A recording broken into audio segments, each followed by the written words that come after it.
We know the stakes for Michigan State for Jonathan Smith. Win, you get to turn your whole season around, and lose, well, it's more of the same. It's 4 straight losses in this season, 4 straight losses in this rivalry. But what would a loss to Michigan do? Let's dream.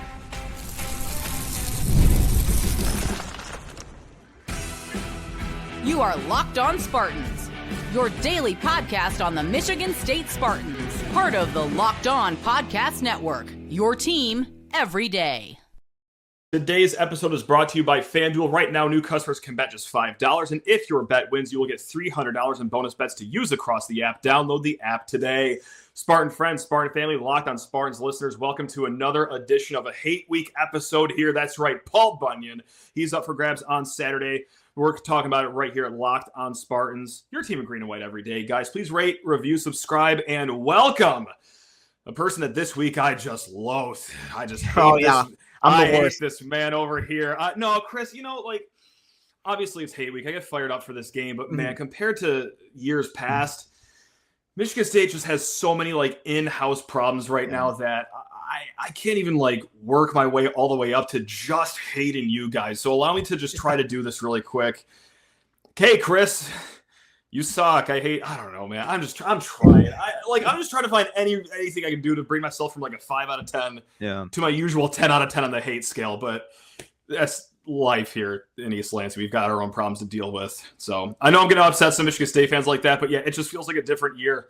Yeah. Because okay, great. But Chris, we all know MSU's problems. We all know what could be at stake here as it pertains to, hey, does Jonathan Smith stay or go in the results of this game? Does it even matter? You could start turning your season around with the win here. If you lose, okay, good luck getting anyone fired up about the rest of the season. How about in Ann Arbor, though, Chris? Let's say that you guys don't win as 14.5-point favorites. Let's say that you guys do lose. Does this push Jerome more right in the hot seat? What does it do for you guys? Just step into our world over here. Yeah. Tell us what a win against Michigan would do. Well, I think that right now, the way that I view Michigan's football program is that the train, while a little bit unstable, is still on the track. There's nothing. Sharon hasn't had that loss quite yet. Now they've had some bad ones, right? But look, USC going on the road and losing, they played terrible. But before the season, that was a coin flip game. Same with Oklahoma. Haven't played great in some other games, but look, what matters are the results. A loss here would be the first sign of derailment, so to speak. And I have my serious questions about Sharon as a coach. I think that what is bizarre about the current situation that Michigan finds themselves in is the fact that Sharon is a cog in this very large Michigan machine that is the NIL spending and Bryce Underwood being involved and the talent that they have on the roster and the talent that they have coming in that in a weird way, they just need Sharon to be stable because the resources are going to be there for the university. At the same time, I think that Michigan over the last several years has viewed Michigan State as a box that they've checked off, as a hurdle that they've kind of gotten over. You've seen Michigan continue to ascend. I know last year wasn't as great, but you've won this game 3 years in a row now. Right. You still have your streak going against Ohio State of 4 in a row. And there was a time not that long ago where it was kind of this two-step thing of, man, you can't even worry about getting over Ohio State before you figure out the team in your own state. It feels like you figure that out. A lot of that is undone with a loss on Saturday. And look, I know how Michigan fans work, and I know how college football fans work, and it's a what have you done for me lately type of thing. And look, it would be disastrous, quite frankly, because this is a game that was circled at the beginning of the year as a win. I don't know of any major media outlet, at least that I have respect for, that's picking Michigan State to win outright. Even people who, there's been people who've said maybe they keep it close. Maybe it's a game somewhere, kind of deep in the second half. But, this is one that you expect to be a W. And if it's not, especially if they lose the way that they've lost some of the games in the Sharon Moore era, the heat's going to be turned up to 1,000,000. They bought themselves plenty of time last year with the win they got against Ohio State and the win they got against Bama to end the campaign. A lot of that is undone with a loss on Saturday. I'd love to fight you on anything you just said as I don't, listen to anyone that even says Michigan State can win, even if you can find those people, because Chris, I'm not one of those people either right now. Yes, can you get up for this game? Is this going to be your best effort? Of course, but there's more than just intangibles and all that rah-rah stuff. It's can you tackle a player? Right. Not that I've seen in the last 7 games of the season. And, well, what is Michigan really good at? Making guys miss tackles. And there's a lot more nuance to the game, and we can get into this in a little bit. But, no, just off the baseline, I don't expect Michigan State to win this game. That pains me. Can they make it close? Sure, I suppose. But, look, enough about us. People know my opinions on the season so far for Michigan State side of things. How about you guys? Are you satisfied with the season so far? Yes, you guys are above 500. You guys have lost your 2 toughest games so far, but have you guys looked good enough in either of those games? I mean, are you happy with where you are right now? What adjective would you use to describe your emotions towards Michigan right now? That's a good question. Yeah. It's not really an adjective, but it's more of a shoulder shrug type of thing. Because fair. Yeah. Honestly, and this is where it gets tough, Matt, is 2 years ago, they came into this season top 3 in the country. We knew what that team was early on. We knew that they were going to be a team that was going to be contending for the playoff, fighting for the national championship.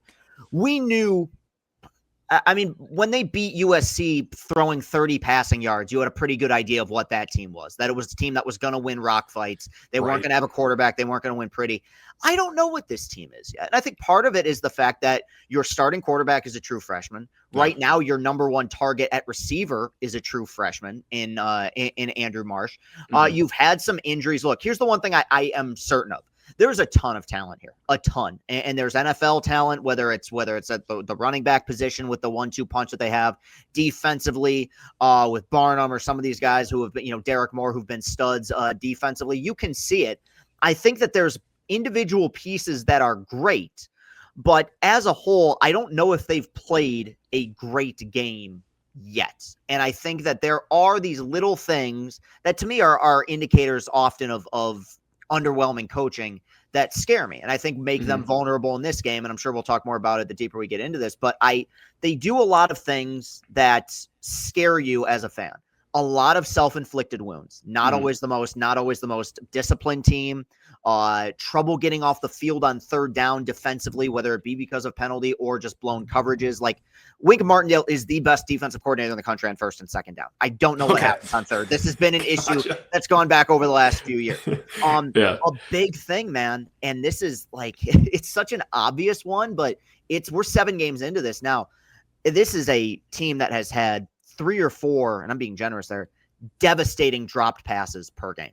And when you're playing with a true freshman quarterback who is more accurate than most quarterbacks his age, or really even most quarterbacks in the country at this point, and you're ending drives, eliminating drives because of drop passes that would be first downs, those are the kind of things that scare you. And those are the kind of things that scare you in a game like this, because if you have a self-inflicted penalty early, or if you have a self-inflicted turnover early, and you find yourself behind, please do 7-0, 10-0 in the first quarter, even if you find yourself playing well over the next 3 quarters, there's a much different vibe, especially playing on the road, that's going to come from that stadium if you give up an early lead. So there's talent. I think their ceiling is still that of probably a playoff team, which would be finishing the year 10-2, but I've yet to see the team that can reach that ceiling. I think we see them in bits and pieces. We see them in spurts. I think in the fourth quarter against Washington, they played great, but then they'll have a game against what they had against USC, which was just so uninspired, where it's just, there was nothing positive that you took away from that game. So it's a difficult team to get a gauge on. And I don't really know if we're going to find out who they are until later in the season, but this weekend will definitely be a test. Plenty more to come with our guy, Chris Castellani. But first, guys, need to talk your ears off about Quo. That's right, business owners. One of the tools that helps make a huge difference for business owners is Quo, formerly known as Open Phone. Same great business phone system that you've heard me talk about time and time again, just a new name. It's Quo. And here's why it matters. Every missed call is money left on the table. When every customer conversation counts, you need a phone system that keeps you connected 24/7. Quo is the #1 business phone system that streamlines customer communications. It works right through an app on your phone or computer, so there's no more carrying around 2 phones or relying on a landline or whatever you're doing right now, guys. Their built-in AI agent is a game changer too. It can answer calls after hours, capture leads, and keep business moving even when you're off the clock. So see why over 90,000 businesses trust Quo, again, formerly known as Open Phone. Get started for free and get 20% off your first 6 months at Quo.com. quo.com/lockedoncollege. That's quo.com/lockedoncollege. You could even keep your existing number for free. It's Quo. No missed calls, no missed customers. Also, guys, FanDuel Sportsbook, if you want to spice up Saturday, do the old-fashioned game line of Michigan State plus 14.5, or lay the points if you're really not convinced in our Spartans. But they'll also have the props for you guys, touchdown score play, same-game parlays, whatever it is. Guys, FanDuel is making football Saturdays, Sundays, Mondays, any day of the week now these days. They're making it even better over at FanDuel. And if you're a new customer, it gets pretty sweet, because if you're a new customer, you bet just $5 and you get $300 in bonus bets if you win that first $5 bet. That's right. Pick a bet. Put down $5, and if it hits, you'll unlock $300 in bonus bets to use across the app. Guys, so what are you waiting for out there, especially you new customers? Take advantage of that great deal. Visit FanDuel.com to download the FanDuel app today and get started. So before we get into, what we can expect this game, where Michigan State can maybe find an edge in this one, just quick question here. Chris, I can guarantee you one of these two things. Which one are you going to take? Is it going to be 4 touchdown passes from Bryce Underwood, or is it just nothing stupid happening after this game? What would you rather see from your point of view? Obviously, I know mine, but what would you say? Because are you done with the post-game antics as much as I am? Or dude, I've been done with that since like 2005. I mean, this is stuff that I've been tired of, and I think it really is just to bring it down to kind of serious for a second. I think it's a disservice to what is genuinely a really intense, fascinating on-field rivalry. And that's what's annoying. Mm-hmm. This is not a rivalry that needs gasoline poured on its fire. This is a forest fire that's been burning for several decades now. A while. And that intensity that's brought onto the field, you appreciate it. And that's part of college football. That's part of why we get up for these games. I obviously look, I want Bryce to play a good game. I'll take the 4 touchdowns, and a win in exchange for anything. But as a whole, it's I do think one of the things, and it's weird to say this about a team that I've complained about being kind of undisciplined. I do think Sharon, when you look at his response to last year and the Colston Loveland stuff, is trying everything possible to avoid any bulletin board material. It's not going to work just because I know how this works. But there's effort. Effort, I guess. But no, I mean, look, it's been tiring for a very long time, and obviously you want to see them kind of avoid it, and especially in game, because we see in every one of these rivalry games, whether it's Michigan State or others, there's a team that's going to have a 15-yard penalty that's going to derail a drive for unnecessary roughness or unsportsmanlike. It's the team, I think, in this game that avoids letting the emotions get the best of them is often the one that ends up winning, and we'll see who it is this Saturday. Certainly an X factor. We actually just had that conversation not too long ago with Chris Fry, former linebacker who played and was successful in this tournament, and also in this tournament. How about in this matchup, I should say. But he also, and he admitted this himself too, he had a few of those moments where, boy, was that flag for me? Oh, did I do that? But hey, it's all about, if I could use a D'Antonioism, keeping the lion in the cage here for long enough in this one. But let's talk about someone that cannot be considered an X factor because he stole every headline in the offseason. And this is, of course, freshman quarterback Bryce Underwood. Where is he most dangerous right now, 7 games into his career? Is it still the legs that are going to be most dangerous? You kind of alluded to the accuracy here a little bit, despite the receivers having the dropsies. I mean, is it the passing that should concern me more, or what's going to have me just shaking in my boots on Saturday night? I mean, I think his elusiveness and his ability up to this point to extend plays without getting ridiculous. The older I've gotten, and I feel like I'm an old man screaming at clouds here, I'm so tired of these quarterbacks who roll out of the pocket 20 yards, roll to the left, roll to the right, and then force a throw into coverage, like the Dylan Raiolas of the world. I don't think that's Childs last year, right? Yeah, exactly. I don't think that's quarterbacking. I just think that's athleticism. I think that one thing that Bryce has done a really good job of up to this point this year, obviously knock on wood, is that there is elusiveness, there is pocket awareness and pocket presence, but he has more maturity than most guys his age in terms of understanding when to extend a play, when to make a throw into coverage, or when to make a throw to an open receiver. I think that there is a poise there that is very exciting to see, and I think very comforting, because you start a true freshman, the one thing you worry about is getting behind the sticks and turning the ball over. And I think up to this point, he's generally kind of avoided that. But it's a unique thing, because I think Bryce is, once again, he's part of a much bigger machine. And I think that Michigan prides themselves, and has been this way forever, on complementary football. And it's one of those things where, look, I think that Bryce will run the offense effectively. I don't think he's going to make a ton of mistakes. Every so often he might overthrow a guy here or there, but I don't think he's going to do anything necessarily disastrous. But at the same time, even if he doesn't, you're going to need to establish a run game. Your receivers are going to need to catch the ball. You're going to need to sustain drives to keep your defense off the field. And Bryce is obviously a part of that, but he might not be the number one part of that. But I feel, it's really how I felt all season, which is, look, last season, no disrespect, you had no quarterback play. You had zero quarterback play. No, you didn't. When you have service academies that are putting up better passing yardage than you are, like in a season, not great. It's shocking. So it's like my whole thing was Bryce will take his lumps. He'll have his growing pain. Yeah.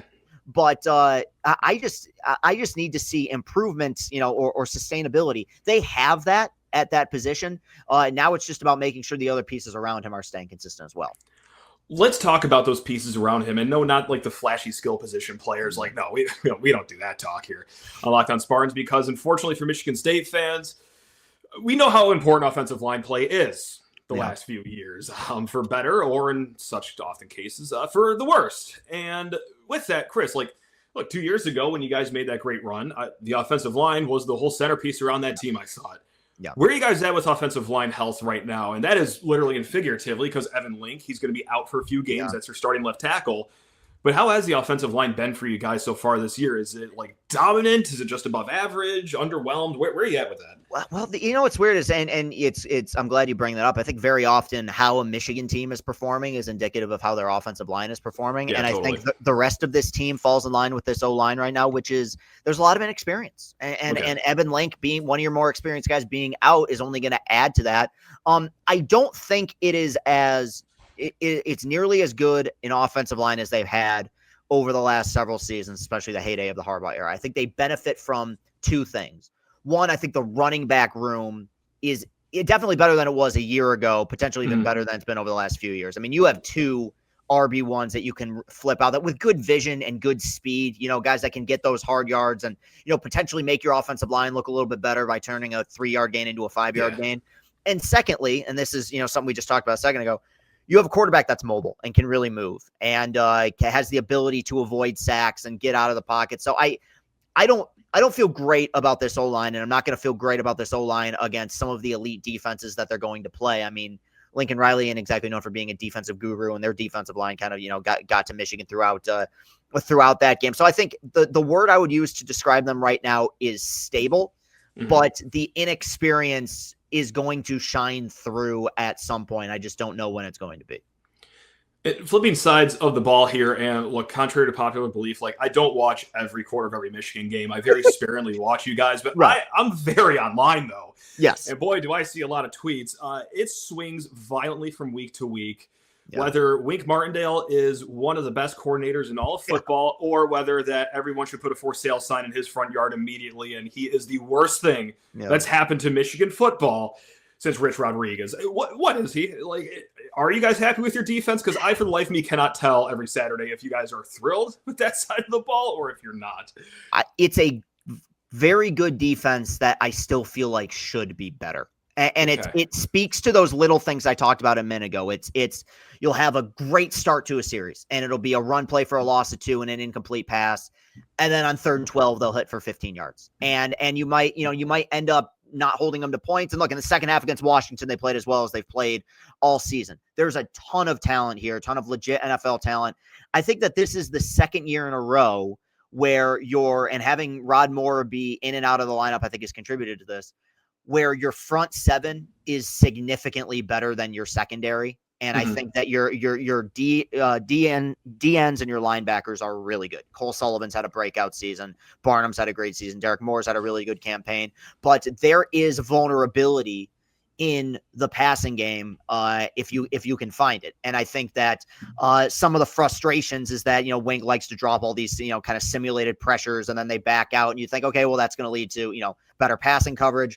Often it doesn't. I think that's still – even a year plus into his tenure, I still think he's trying to find the perfect balance between and I talked to Tony Garcia about this, the complicatedness of the NFL schemes that he's been teaching basically his entire career, and the simplification that is required when coaching a college roster. I think that 2 years ago, this team benefited greatly from having fifth, sixth-year guys on the roster that were able to understand some of these more complicated schemes. This is there's experience on the defense, but it's a less experienced defense than the last several years. So yeah, it's good, but like many different pieces of this team, I view it as somewhat vulnerable, and we've seen certain moments in which they've been gashed, but then they'll do something like the second half against Washington, where they force 3 turnovers, and Washington doesn't. I don't know if they crossed the 50, or the Ohio State game last year. I think that, and this will be my last point about it, I think that with Wink, what is frustrating is what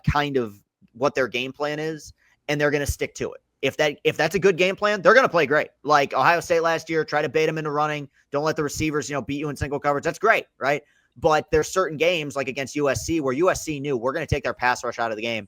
And dude, I kid you not, 12 to 15 screen passes that entire game, just make it quick outs, 3-step drops. They never adjusted. And I think that's where kind of the frustration comes in. So if the game plan's sound, the defense can have a lot of success. You just never are quite sure what he's going to dial up.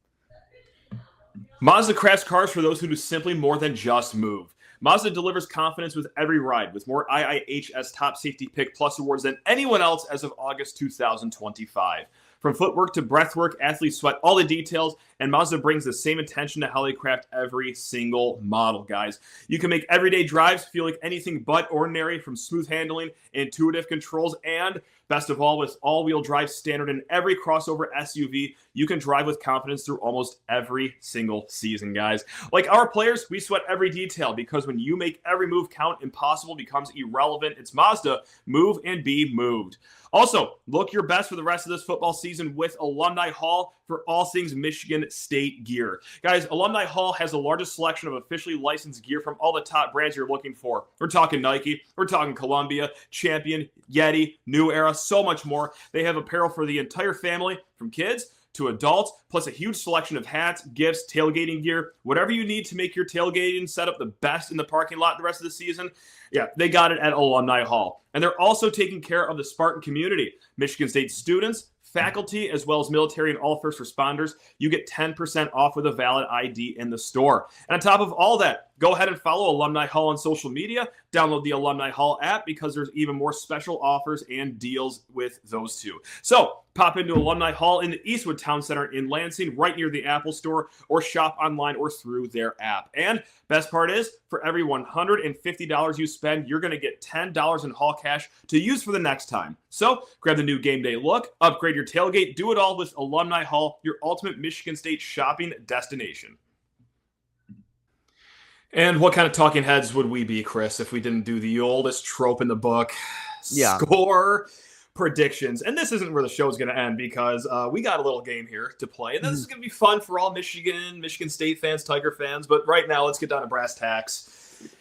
Give me your guaranteed score prediction here, Chris. Chisel this in stone for us. I'm going to go 24-10 Michigan. I think that Michigan will move the ball effectively. I think that they will have some I think that they'll have some self-inflicted wounds. I mean, this is one thing we haven't even brought up, but like Dom Zavada, who was automatic last year, is like 8 for 12. He's actually missed 4 field goals at this point this year. Special teams, as we've seen in this game, has had an impact. I think very similar to the Indiana game, I think Michigan State will find a way to move the ball. And I've said this all year, like, I think Michigan State's offense, to make the baseball analogy, has a lot of swing and miss, but they have home run hitters. And I think that they're going to hit they're going to hit a few home runs with Marsh or some of the weapons that they have. I think that Michigan's biggest strength will be the fact that you're facing a subpar offensive line and a front four on Michigan that is filled with multiple future NFL guys. They're going to try to put pressure on Childs. I think they're probably going to force a turnover or two. I think that there is still, and I watched the Indiana game closely for this reason. I wanted to see if I got the impression that they'd quit on their coach, and I didn't. And that's a very backhanded compliment to give when talking about a team that lost by 25. Yeah, it's fair, though. Yeah. They came into the game strong, and I'm sorry, but the second half against UCLA, they were checked out. And I wondered, of course they were. Yeah. And I wondered if we were going to see that carry over. And it didn't. And if it didn't carry over against Indiana, it's not going to carry over against Michigan. So I do think that there's going to be, per usual, some sweating it out. But I think ultimately, the talent and the ability to control the line of scrimmage is ultimately going to be too much for Michigan. When you get your score prediction, and this is for the YouTube audience, I made a face like, oh, not bad. And when I made that face, it's, only 24 points given up. Yeah. Hey, that's market improvement from the last few weeks. But I just kind of ignored like the 10 part, and unfortunately, like it's hard to disagree with what you're saying. Like, yeah, hey, they moved the ball pretty well against Indiana, netted out to 13 points. Right. Yeah. Like, great. Like, you got to actually make it count once you get inside the 40-yard line, or dare I even say the red zone if you make it down that far. But I think that this can be a higher scoring game. I think it'll be a first team to, let's use that number, 24. Yeah.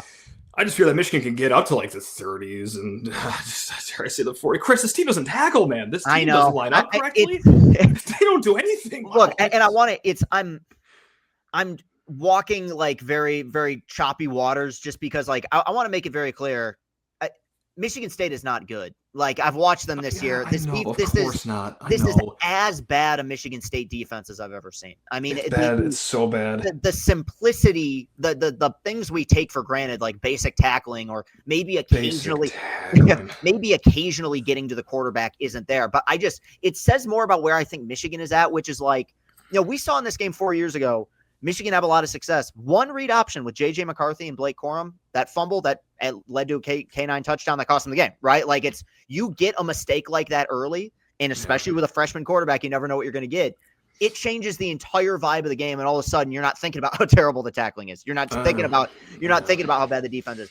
Tides can turn very quickly in this game, and that's why I have it just at 14 right now. But I've been on your end of things before. I understand the concern, and I understand looking at it and trying to find some sort of light in this very dark tunnel. 14 is at least a cover, though.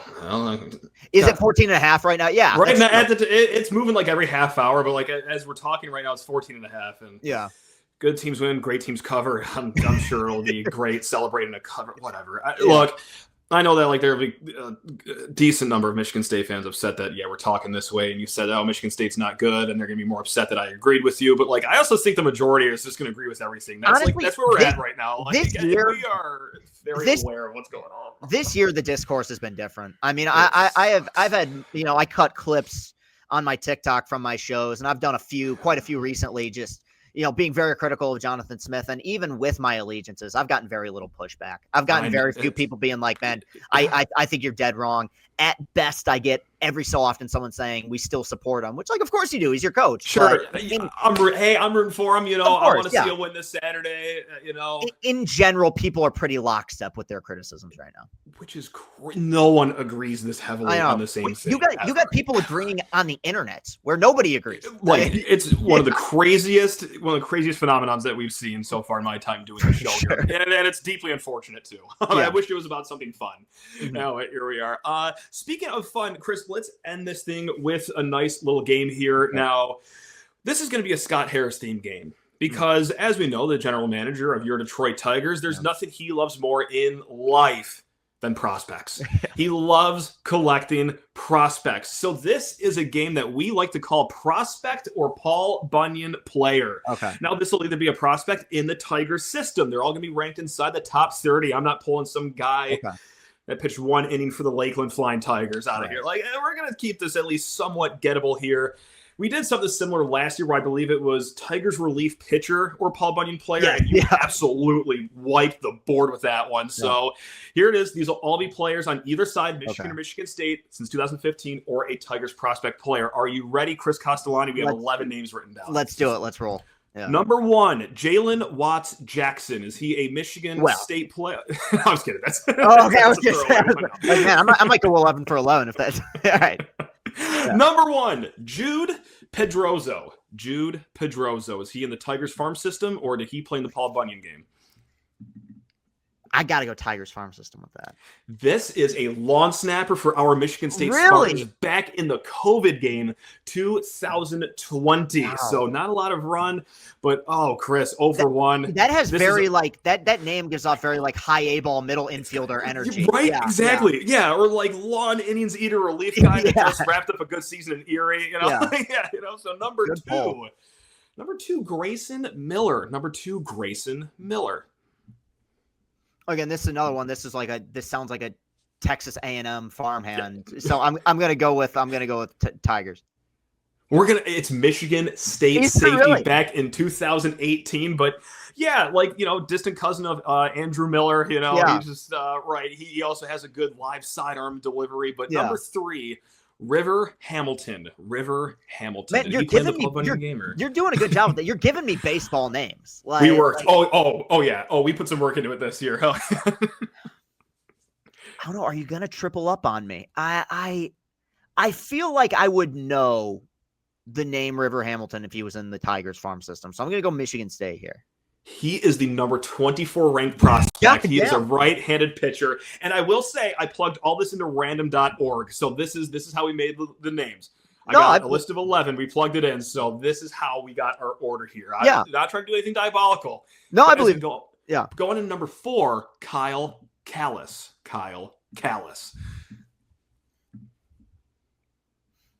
This game's tough. This is so mean for me. Kyle Callis, I sounds like an Adrian High School graduate, that grew up a Michigan State fan. Mm-hmm. You've given me nothing but, or no, you gave me 2 Sparties and that. Yeah. Mm-hmm. Mm-hmm. I'm gonna go Michigan State. You know what? We're going to give you the point because he did play in the Paul Bunyan game, but he is from your side of things. He was an offensive lineman back in 2015. Okay. I think he was like a reserve guy. I'm not sure how many snaps he played, but we're going to put you on the board for that one. Yeah. As we move on to number 5, Michael Oliveto. Tigers. That is a number 17 ranked prospect in the Tiger system. That man, just like basically half the prospects in their top 20, is a catcher. So Michael Oliveto, yes, you are in the farm system, but how about Owen Hall? Did this guy strap it up and play for Paul Bunyan, or is he on the diamond in the summer? See, I feel like we've had several Halls in our system, so this is where I'm getting. I'm going to go Tigers, though. I would go Tigers as well because that is a right-handed pitcher, number 13 ranked overall prospect. Scott Harris would be very proud of you. Back-to-back Tiger prospects nailed. As we go to number 7, this is to get above 500 right now, Chris. Malachi Witherspoon. I think that's Paul Bunyan. This is the number 11 ranked prospect. Really? I've never heard of this guy. I got to do my research, man. He's a right-handed pitcher, Malachi Witherspoon. I believe he was with maybe Erie, maybe Single A last year. But regardless, I'm sorry to say we've broke the winning streak right here as we go to number 8, Drew Jordan. It's such a plain name, too. 2 first names. Never trust someone with 2 first names. That's right. I know. I'm going to go Paul Bunyan on this one. And he would be correct, guys, because Drew Jordan, as you guys might remember, Michigan State defensive lineman, played a handful of snaps in the 2021 game. But how about Jordan Yost? I think that's Tigers. That is Tigers. That's a shortstop. That is the number 9 ranked prospect in the system. As we go on to number 10, Isaac Pacheco. That's definitely Tigers. Said with conviction for a good reason, the number 21 ranked prospect in the system, coming in at the hot corner at third base. Guys, he just solidified an above 500 record. As we go to number 11, Kekoa Crawford. I hope I'm saying that gentleman's name correctly. Kekoa. I think that's Paul Bunyan. That is Paul Bunyan. He played on Michigan. I forgot to write the position down, but he played in the 2017 game. So, Chris, I got to say, you know what? Slow start, 0-3, but you ended with a 7-4 record. My God, I'd love to have a football TV 7-4 one day. Wow, that'd be great. But hey, for nothing else, Chris, this is awesome. Thanks again for joining for what is now an annual tradition. Yes. Joining during Hate Week. Despite the Hate Week, Chris, always love having you on. Always love talking to you. Anything you want to shout out and plug here before we let you go? Yeah, obviously, I put it down for people watching on YouTube. Chris and Company, I'll say this. Weekly shows, I'll say this is a Michigan sports recap every week. Chris and Company, interviews every week with different athletes, journalists, content personalities. Just had Graham Couch on this week to talk Michigan State. So that was a lot of fun. And then, follow me on Twitter at Castellani2014. And there you'll get the links to all my socials as well, TikTok and Instagram. So follow me on all those platforms. Be much appreciated as we continue to grind as well. And I greatly, per usual, greatly appreciate you having me on, man. This is always fun. Oh, dude. Always a great time. Hope you have a great upcoming weekend outside of the hours of 7:30 to 11:30. In that case, I hope it's a miserable weekend for that 4-hour stretch. But hey, Chris, take care of yourself, man. And everyone else, take care of yourself, too. We're going to get more into the weeds here, get our good X's and O's guy on, Chase Glasser of Spartans Illustrated, and I might even talk about this exhibition for basketball. It's already here. My God. But guys, till then, take care of yourselves. Love you all. Go Green.